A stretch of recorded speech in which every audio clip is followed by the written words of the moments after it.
Of all the things I thought could shake up our friend group, a bachelorette party was never one of them. Those kinds of dramatic twists, the ones that turn an entire circle of friends upside down, always seemed like something out of a movie. But not too long ago, life proved otherwise. There were 4 couples in our close-knit group, bound together by years of shared experiences. The first pair had been married for 3 years and had a toddler. My wife, Mara, and I had tied the knot a year and a half ago. Another couple had just celebrated their first wedding anniversary. And then there was Rachel and Nick, eagerly counting down the days until their wedding in early February. We were all around the same age, worked in the same field, and lived in the same neighborhood, a tight circle that had been through a lot together. But what happened that night was a blow none of us saw coming. Rachel and Nick's wedding was approaching fast, and excitement filled the air. But before they exchanged vows, there was one final rite of passage, the bachelor and bachelorette parties. A tradition some might call outdated, but for us, it was just another excuse to celebrate. Nick chose a popular nightclub for the guys' night out, but with one major caveat. No wild stuff, he insisted. Rachel doesn't want me ogling random dancers. She says we should respect each other and just have a chill night with friends. I couldn't help but tease him. Ah, man, weak sauce. This was supposed to be your last hurrah before marriage, and you're blowing it. We practically egged you on to get married just for the bachelor party, and now look. The guys chuckled, giving Nick a friendly pat on the back. Relax, he grinned. There are 4 of us. That means if we're drinking, we'll come up with 4 spectacularly dumb ideas one way or another. Trust me, we'll have fun. So, on Saturday night, we piled into a taxi and headed for the club, while our wives ventured off to their own celebration, drawn in, apparently, by a place with karaoke. As the night unfolded, the drinks flowed, and the atmosphere buzzed with laughter and energy. Every now and then, I'd check in with Mara. Hey, how's it going over there? Your big night out any fun? It's awesome, she slurred, her voice full of excitement. Rachel just won a contest. She popped all her balloons first and got a bottle of brandy. We figured, why waste it? So now we're chasing champagne with brandy. Wait, what? That bottle's already gone. We just got started, actually. But let me go before they finish it without me. I hung up, grinning as I relayed the update to the guys. If that phone call was any indication, our wives were having plenty of fun. An hour later, when I called again, Mara's voice was noticeably different, looser, words blending together. Not surprising, considering the lethal combination of champagne and brandy. But what I didn't know then was that this seemingly harmless night of celebration was about to unravel everything. The moment I heard Mara's voice over the phone, something felt off. Oh, you know, everything's fine. We're good, she stammered, her words hesitant, forced. There was a strange tension in her voice, like she was trying too hard to sound normal. I laughed, half joking, but still curious. You sure it's just you girls there? I swear I hear some guys in the background. She got weirdly defensive, blurting out, No, it's only us. Just the girls. Then, just like that, she hung up. I tried calling her again, but my calls went straight to voicemail. After the 3rd attempt, I gave up. Whatever was going on over there, she clearly wasn't in the mood to talk. Meanwhile, our night continued without a hitch. Drinks flowed, stories were swapped, married life confessions, embarrassing teenage moments, the kind of stuff that only gets better with time and alcohol. Laughter filled the air as we reminisced about old adventures and created new inside jokes. By the time we stumbled out of the club, it was close to 3 a.m. A taxi ride later, I was home, ready to collapse into bed. But something nagged at me. Mara still wasn't back. Even stranger, her phone remained switched off. I told myself not to overthink it. Maybe they got caught up in an endless karaoke session, or maybe they were sitting on a park bench somewhere, drunkenly sobbing about how misunderstood they were. I'd heard enough of their group chats to know how these nights could spiral. Still, sleep didn't come easily. And then, around 6 a.m., I was jolted awake by the unmistakable sound of someone crashing into furniture. Mara had finally come home, failing miserably at trying to be quiet. I got up and found her in the hallway, completely wasted, barely able to keep her balance as she clumsily kicked off her heels. She had knocked over a chair, a side table, and possibly her own dignity. "Why didn't you pick up your phone?"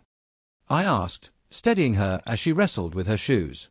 She mumbled something incoherent, something about her phone dying, before stumbling into bed and passing out instantly, leaving me alone with my pounding headache and growing questions. At that point, there was no point trying to sleep. My head throbbed, my body ached, and the silence of the apartment felt unbearably loud. I dragged myself to the kitchen, downed a glass of water, and reached for the aspirin. I had barely swallowed the pill when my phone rang, the sound slicing through my skull like a knife. Nick. At the crack of dawn, no less. Which could only mean one thing: Rachel had woken him up the same way Mara had woken me. "Yours back home yet?" he asked, his voice edged with irritation. "Yeah, just got here." "Completely smashed," I admitted, rubbing my temple. "Can she talk?" "Sort of, but she passed out the second she hit the bed." "Why? What's going on?" On the other end of the line, I heard Rachel's voice, loud, frantic, almost hysterical. A crash followed, the sound of something shattering. A plate. A glass. Nick's voice sharpened. "Dude. You have no clue what they did last night." Confused, I frowned. "What are you talking about?" "These are the same women who told us we shouldn't hire dancers for our bachelor party, who made a big deal about respecting boundaries. But guess what?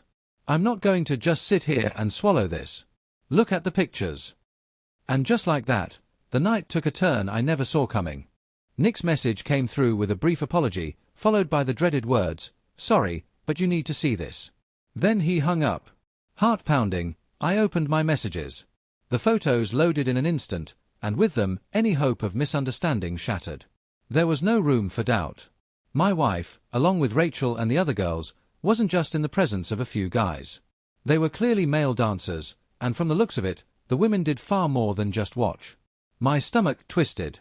A cold, sinking weight settled into my chest. My mind screamed at me to unsee, to unknow, but the images burned into my brain. Every glance revealed something worse than the last. Before I could even begin to process, my phone rang again. "Nick. Are you seeing this, man?" His voice was raw with fury. I could barely answer. My head pounded, my body felt hollow, like all the air had been knocked out of me. "Yeah," I finally muttered. Nick let out a bitter laugh, his anger barely contained. Rachel came home, dropped her stuff in the hallway, and passed out on the couch. Her phone was right there on the floor, and like an idiot, I looked. And then I saw this. His voice cracked. "Do you get it now? Not only did they bring in male dancers, they got trashed and, God, man, they actually hooked up with them. And one genius even filmed it. You want the video?" "No, Nick." I squeezed my eyes shut, but it didn't help. The images were still there. The photos are more than enough. I couldn't stay in the apartment.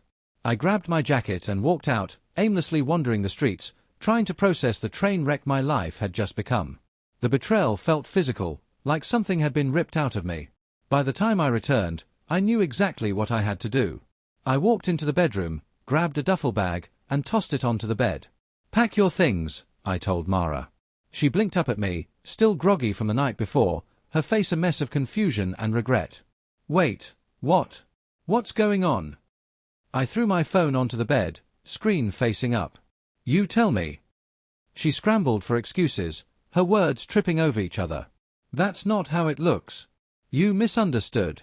The other girls are lying." But the second I swiped through the photos, her voice cut off.